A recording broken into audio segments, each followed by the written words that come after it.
Have you ever spent so much time fixing things you started talking to your tools?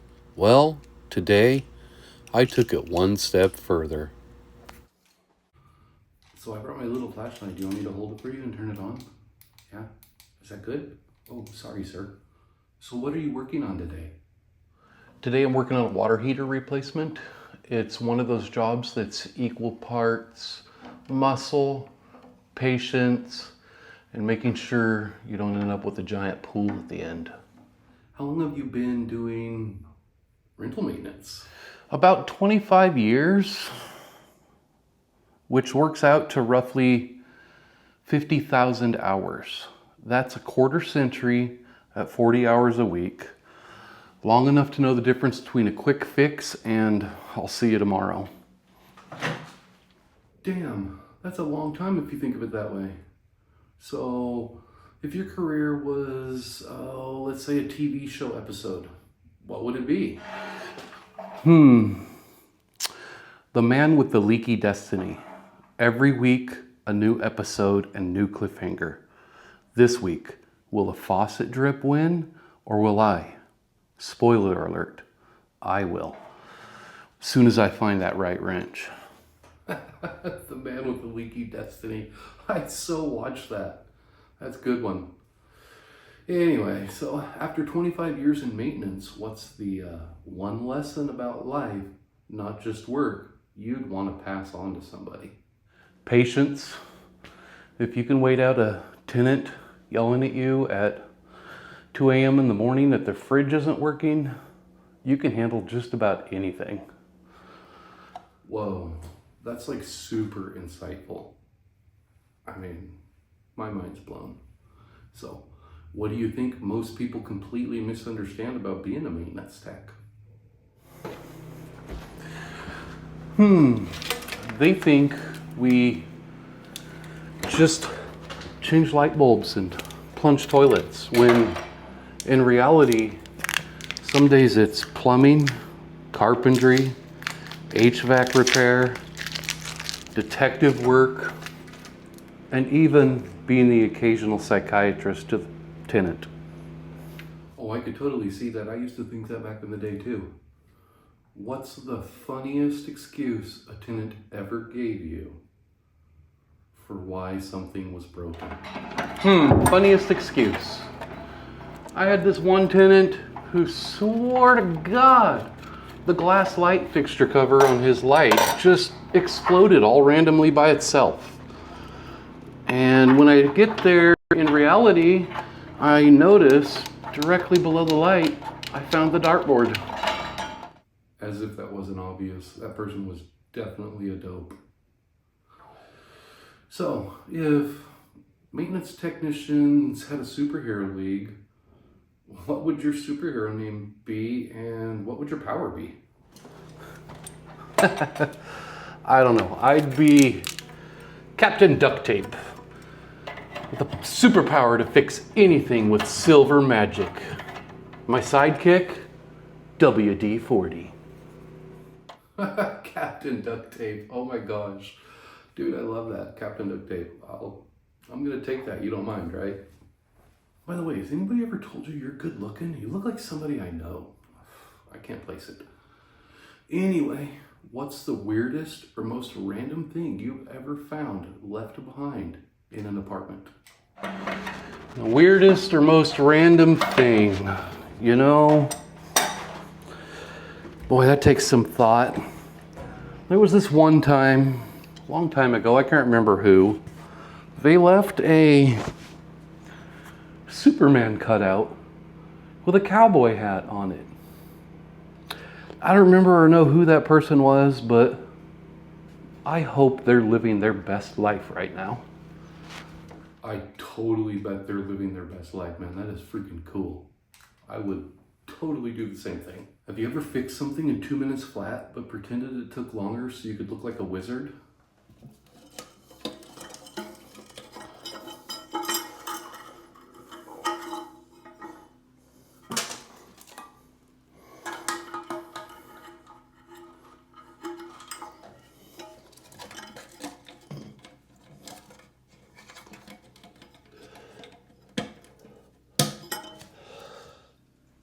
I guess there's nothing quite like swapping out a toilet flapper in under 2 minutes. Just so the toilet stops running and all of a sudden you look like some kind of wizard and superhero. Oh my gosh, you totally are a wizard. That was amazing. That took you less than 2 minutes. It was, wow. Who knew it was that easy? All right, so what's the one repair that always makes you mutter under your breath every single time? Garbage disposals. They're basically metal blenders of doom, and every tenant swears they've never put anything weird in there. Sure, tell that to the chicken bones I found in there.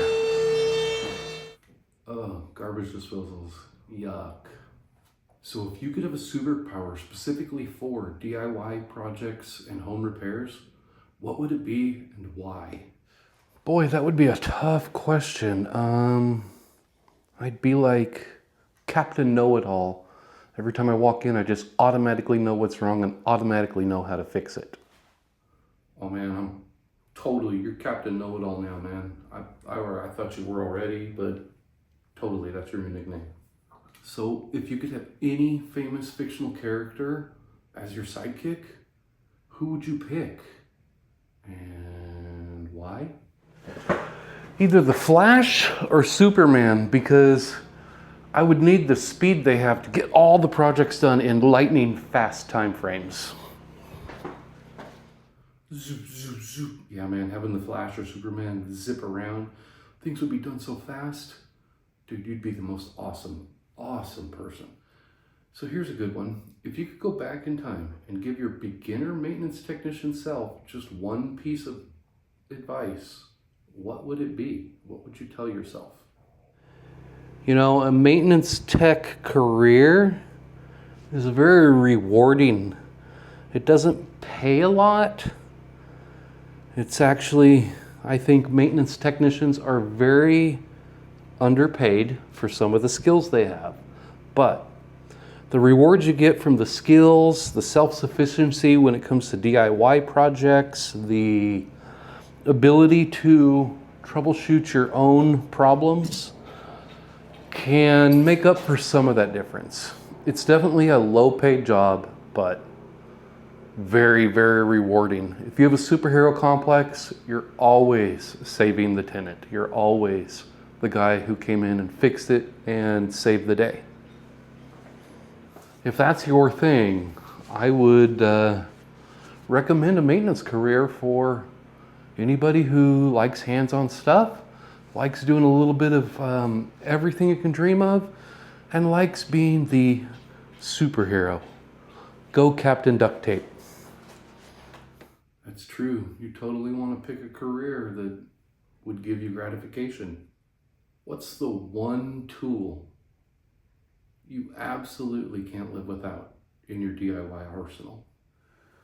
Boy, I'd say the one thing that I could not live without as a maintenance technician and DIY person would be, it'd be a toss-up between my battery-powered drill, because man, that just sure seems to be useful and speed everything up, and a good quality pair of channel lock pliers. I agree, man. I cannot live without my battery-powered drill. I use it so much. Last question.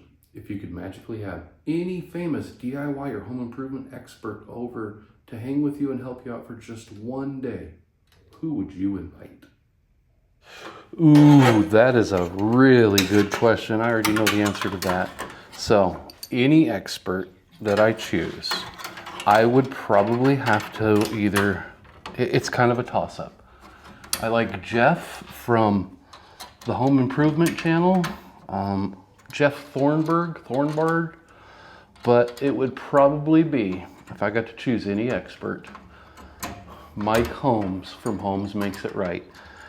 That guy, I loved everything he did on all of his shows, and just some of the stuff he did, phenomenal, and just how he always wants to fix it right. I got a lot of inspiration from that throughout my career. Man, that was a great interview, and watching you do that thing, you made that water heater look so easy. I thanks so much for the time, man. Again, like I said, I don't know who you look like, but I think you're a good looking feller. Keep up the good work. I got other interviews to do. Peace.